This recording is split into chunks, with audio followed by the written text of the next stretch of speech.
সরকারি ও বেসরকারি বিশ্ববিদ্যালয়ে গণভোট বিষয়ে জনসচেতনতামূলক মতবিনিময় সভা চলছে ঢাকা বিশ্ববিদ্যালয়ের সিনেটে। কথা বলছেন প্রধান উপদেষ্টার বিশেষ সহকারী আলী রিয়াজ। সরাসরি চলে যাচ্ছি আমরা সেখানে। ভাই, আমার বোন, আমার মা, আমার পিতা যদি হত্যাকাণ্ডের শিকার হয়, তার জন্য দণ্ডিত ব্যক্তি যেন আমার অজ্ঞাতে ছাড়া না পায়, সেই জন্য তাদের সম্মতি লাগবে। সেটা রাজনৈতিক দলগুলো একমত হয়েছে, সকল রাজনৈতিক দল একমত হয়েছে।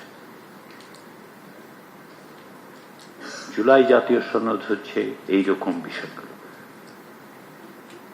জুলাই জাতীয় সনদ হচ্ছে যে আপনার আমার নাগরিক হিসেবে যে অধিকার, ন্যূনতম ভোটাধিকার, সেটা প্রতিষ্ঠা করতে হবে।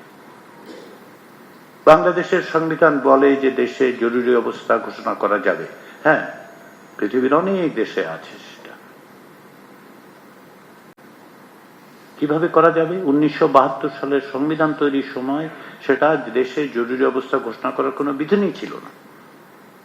পরে সংশোধনীর মাধ্যমে 1973 সালে তা সংযুক্ত করা হয়।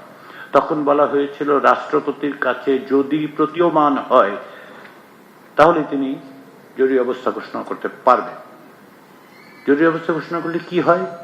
আমাদের মৌলিক অধিকারগুলো সাসপেন্ডেড হয়,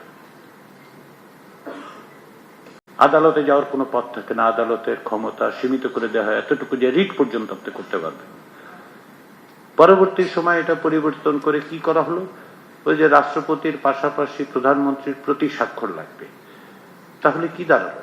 দুজন মানুষ মিলে সিদ্ধান্ত, এবং সম্ভবত এই দুজন মানুষ একই দলের, তারা মিলে সিদ্ধান্ত নিতে পারবেন যে বাংলাদেশের নাগরিকদের কোন অধিকার থাকবে আর কোন অধিকার থাকবে না। এবং এ ব্যাপারে বিরোধী দল কিছুই জানবে না টেলিভিশনে টিভি স্ক্রলে দেখা ছাড়া। যারা আপনার আমার জনপ্রতিনিধি, তারা হয়তো ক্ষমতায় যাননি, কিন্তু তারা তো জনপ্রতিনিধি, তারা এইটুকুও জানতে পারবেন না যে দেশে একটা জরুরি অবস্থা জারি হচ্ছে।